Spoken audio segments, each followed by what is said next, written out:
Hello and welcome. Since you obviously can't get enough of me in class, I'm going to record this little gem for you since we didn't get to go over it again.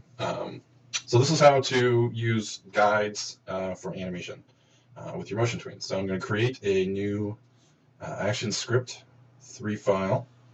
And so here's my stage. I've modified my setup a little bit just to take up this space a little better. So I'm going to create my symbol that I will want to animate. So just for simplicity's sake, let's just create an oval. We can either pick our color again here or through our swatches or our color palette. Just something that's going to be bright and noticeable for right now. And I'll select, interesting. All right, I'll select no stroke here. So I'll just pull Shift and make a circle for myself. Grab my selection tool, select my object, and type F8. Or I can, this might actually be easier for you to see, convert to symbol. And I get my convert to symbol dialog box. So I'll just name this ball 01. Keep it for now as a movie clip, and click OK. So now I have my ball here on the stage, and let's actually shrink it down. The idea for my animation here is basically to have my ball kind of just kind of rise up and come down in a very smooth arc. So if I were to initially do this just with motion tweens, let's see.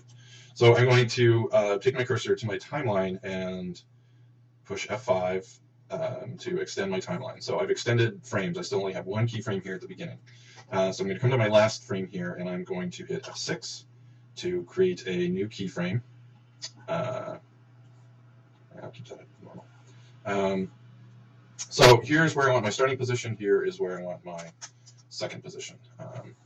So I'm going to select and drag my ball over to the right, and I'm actually holding the Shift key while I'm doing this, just to constrain it to 45-degree angles, so it'll drag straight across. So my first keyframe, my ball is here. My second one, my ball is there. So if I were to create my classic tween, there goes my ball traveling across the stage. But I want my ball to have this little arc. So right about here in the middle, I'll create my second keyframe, or third keyframe, I'm sorry, by hitting F6, which breaks my timeline here into 2 motion tweens. And so now my ball will go up to that top point and back down. However, all that motion tweens tell Flash to do is to move it from one location to the next in a straight line.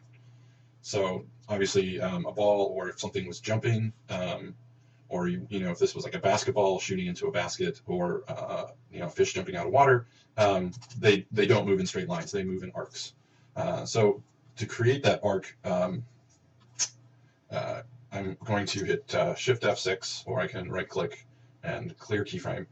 I will create a motion guide. So I'm going to right-click on my layer and select Add Classic Motion Guide. So I'm right-clicking here on the left side by the layer name. Add Classic Motion Guide, which gives me a new layer above my previous layer. You can see my previous layer has been inset a little bit, and I have a guide layer above it. So you can see that this is parented. This layer is parented to the guide layer, and you can tell that by this little guide symbol here. So in the guide layer, I'm going to use my line tool. For guides to work properly, they have to be lines, not fills. So here's where they have to be strokes. And anything that's on a guide layer will not show up on your output. Let me increase the size here so it's just maybe a little bit more visible. So this is my guideline, no matter where I put it or what I do with it. If I hit my Control-Enter to output my movie, because this is on the guide layer, that whatever is on that layer will not show up. Even if I just draw, or whatever I put on here on the guide layers will not show up in the final output. So I don't want these things here. So I will drag my line down for my guide, and then using, as I hover over the line, I get that little arcing symbol below my cursor, and which means I can just drag my line up here and create my arc. If I want to tweak this, I can come here to my sub-selection tool, which will give me my Bezier handles, and I can use those, similar to Illustrator or Photoshop, to change kind of the path of my arc.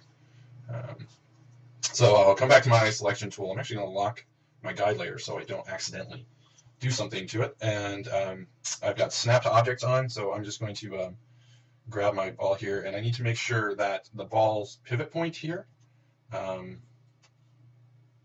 is snapped to the beginning of that line. So that tells Flash to attach it to that path. And then I also need to make sure that here at the end it's the same. So it's not attached to the guide here on this final layer, so Flash won't respond to the guide until I do so. So you can see if I have snap to objects on, as I pull it over to the guide, it'll usually snap right to it. So now, rather than just moving straight across, my ball will here follow my guide path. So now if I render out my movie, there's my ball moving along the guide. If I want to create kind of a realistic motion, again, as things, if somebody's shooting a basketball or something's jumping, they're going to accelerate till they get up to the top, where gravity is then going to take effect and start to pull it back towards the bottom. So this is going to be going faster, then slower, then faster is how I want this to behave. So in order to accomplish that, the easiest way is to I'm just going to scrub my timeline here until my ball is at the very top of its arc, and select my motion tween layer and insert keyframe. So I have a new keyframe, and since I haven't applied any eases of any sort yet, this doesn't affect the motion at all. Like, it's still going to behave the same. But now is when I can put my eases in. So I want it to ease as it's coming up to the top here, and ease again as it's coming back down. If I turn on my onion skinning here and show the entire range, you can see each ball is equidistant from the ball shape before it. So there's no easing, there's no accelerating, it's just moving at a constant rate. So if I, and I'm going to lock anchor markers so that I can scrub my timeline and you can continually see. So if I select the area of my classic tween here, I come over to my tweening